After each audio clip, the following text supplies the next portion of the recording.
এ বিষয়ে জানতে চাইলে ছাত্রলীগের কেন্দ্রীয় সভাপতি সাদ্দাম হোসেনের স্পষ্ট জবাব, তদন্তপূর্বক ব্যবস্থা নেওয়া হবে। যেন শিক্ষা প্রতিষ্ঠানের একাডেমিক পরিবেশ সুন্দরভাবে বজায় রাখে এবং আমাদের যে নীতি আদর্শ এগুলো যেন নৈতিকতার ভিত্তিতে পরিচালিত করে, শিক্ষার্থীদের ব্যক্তিত্ব বিকাশ হয়, শিক্ষার্থীদের প্রয়োজনের সংকটে পাশে থাকে, সেই লক্ষ্যেই কিন্তু আমরা নির্দেশনা দেই এবং শিক্ষার্থীদের সুন্দর জীবন উপহার দেওয়ার জন্যই বাংলাদেশ ছাত্রলীগ দায়বদ্ধ। এটির ব্যত্যয় যদি কেউ ঘটিয়ে থাকে তাহলে আমরা যথোপযুক্ত ব্যবস্থা গ্রহণ করব। চাকুরির নিয়োগ পরীক্ষা সহ বিভিন্ন পরীক্ষার প্রশ্ন ফাঁসের সঙ্গে জড়িত থাকার অভিযোগ আছে কলেজ অধ্যক্ষের বিরুদ্ধে। এসব কাজে ছাত্রলীগ নেত্রী সাইমুন সহযোগিতা করেন বলেও একাধিক সূত্র জানিয়েছে। মোহাম্মদ সোহাগ বিশ্বাস, এটিএন নিউজ, ঢাকা। আওয়ামী লীগ জনগণের সরকার নয়, চীন, ভারত আর রাশিয়ার সরকার, তাই এই সরকারকে মানতে কেউ বাধ্য নয়, এমন মন্তব্য করে বিএনপি নেতারা বলছেন সরকারের পতন না হওয়া পর্যন্ত শান্তিপূর্ণ আন্দোলন চালিয়ে যাবেন তারা। দাবি আদায় 30 জানুয়ারি আবারও সারা দেশের সব সাংগঠনিক ইউনিটে কালো পতাকা মিছিলের ঘোষণা দেয় বিএনপি। বিকেলে পল্টনে ঢাকা মহানগর উত্তর ও দক্ষিণ বিএনপি আয়োজিত কালো পতাকা মিছিলে এই ঘোষণা দেওয়া হয়। গ্রেপ্তার আটকের সংখ্যা কাটিয়ে অনেক দিনের নীরবতা ভেঙে আবারও রাজপথে সরব বিএনপি। সম্প্রতি যারা কারাগার থেকে মুক্তি পেয়েছেন কিংবা আত্মগোপনে ছিলেন দীর্ঘদিন, তাদের অনেকেই যোগ দিয়েছেন কালো পতাকা মিছিলে। আমরা নির্বাচন আগেও মাঠে ছিলাম, এখনো মাঠে রয়েছি, আগামীতেও মাঠে থাকবো। আমাদের মাকে মুক্তি, সকল রাজবন্দীকে মুক্তি এবং পাশাপাশি এই সরকারের পতন। এই সরকারকে কোনোভাবেই বাংলাদেশের জনগণ চায় না। এই এক দফার আন্দোলন যতক্ষণ পর্যন্ত সফল না হবে, আমরা যে কোনো প্রতিকূলতার ভিতরে আমরা রাজপথে থাকবো।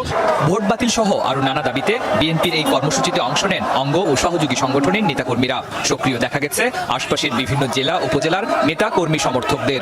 এই সরকার আমাদের নেতা কর্মীদের দামাতে পারবে না, যতই কঠিন দমন পীড়ন হোক আমরা মোকাবেলা করেই আন্দোলনে মাঠে থাকবো ইনশাআল্লাহ।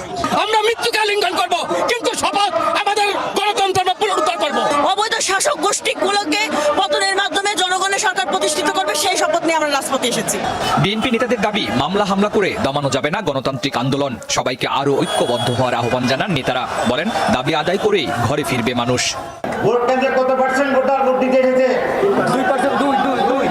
আমার বিশ্বাস প্রমাণ প্রতিদিনের মধ্যে সরকার এই পার্লামেন্ট বাতিল করতে বাধ্য হবে, নতুন নির্বাচনের তারিখ। এই সরকার এই কালো পতাকার কালো আধারে নিশ্চিহ্ন হয়ে জনগণ থেকে বিচ্ছিন্ন হয়ে বিদায় নিতে বাধ্য হবে। মিছিল পূর্ব সমাবেশে বিএনপি নেতারা অভিযোগ করেন নির্বাচনের নামে প্রহসন করেছে সরকার। তাদের দাবি জনগণের নয়, বিদেশিদের সমর্থনে পথ চলছে ক্ষমতাসীনরা। আজকে এই সরকার জনগণের সরকার নয়, এই সরকার হল চীন, ভারত, রাশিয়ার সরকার। এই দেশ আমাদের, এই দেশের সমস্যা আমাদের, এই দেশের সমস্যার সমাধান আমরাই করব। সংসদ বাতিলের দাবিতে 30 জানুয়ারি দেশের সকল মহানগর, জেলা, উপজেলা, পৌরসভায় আবারও কালো পতাকা মিছিল করবে বিএনপি। মিছিলটি পল্টন থেকে নাইটিঙ্গেল মোড় ঘুরে ফকিরাপুল, আরামবাগ হয়ে আবারও নয়াপল্টনের দলীয় কার্যালয়ের সামনে এসে শেষ হয়। তো দর্শক শ্রোতা, ভিডিওর স্ক্রিনে কিন্তু আপনারা দেখতে পেলেন ছাত্রলীগ নেত্রীর অপকর্মের কিছু গোপন ভিডিও। অন্যদিকে দর্শক শ্রোতা, আপনারা কিন্তু দেখতে পেলেন আবারও উত্তপ্ত হয়েছে রাজনীতির মাঠ। নতুন কর্মসূচি দিয়ে রাজপথ দখল করতে চাচ্ছে বিএনপির নেতাকর্মীরা। বিএনপির নেতাকর্মীরা বলছে এই সরকার জনগণের নয়। তো দর্শক শ্রোতা, ছাত্রলীগের নেত্রীর যে অপকর্মের যে ভিডিওটি ফাঁস হয়েছে তা কিন্তু সামাজিক যোগাযোগ মাধ্যম, ফেসবুক, ইউটিউব, খবরের কাগজ, খবরের প্রধান শিরোনাম সব জায়গায় কিন্তু আলোচনা সমালোচনার ঝড় হয়ে যাচ্ছে। ছাত্রলীগের নেত্রী বলছে আমরা আওয়ামী লীগের প্রোটোকলে চলি, তাদের নেতৃত্বে আমরা সব কুকর্ম করতে থাকি ক্যাম্পাসে। এবার সব তথ্য একের পর এক কিন্তু বেরিয়ে আসছে। তো দর্শক শ্রোতা, ভিডিওটি দেখে যদি আপনার ভালো লেগে থাকে অবশ্যই ভিডিওটিতে একটি লাইক করবেন। এই ছাত্রলীগ নেত্রীর বিরুদ্ধে যেই ভিডিওটি দেখতে পেলেন তা দেখে অবশ্যই আপনার মূল্যবান কথাগুলো অবশ্যই কমেন্ট সেকশনে লিখে জানিয়ে রাখবেন।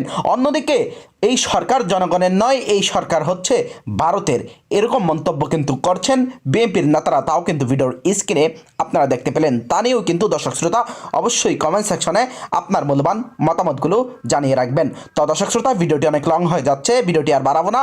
ভিডিওটি যদি ভালো লাগে ভিডিওটিতে একটি অবশ্যই লাইক করবেন আর আপনার কথাগুলো অবশ্যই কমেন্ট সেকশনে জানিয়ে আমাদেরকে জানাবেন। তো দর্শক শ্রোতা, ভালো থাকবেন।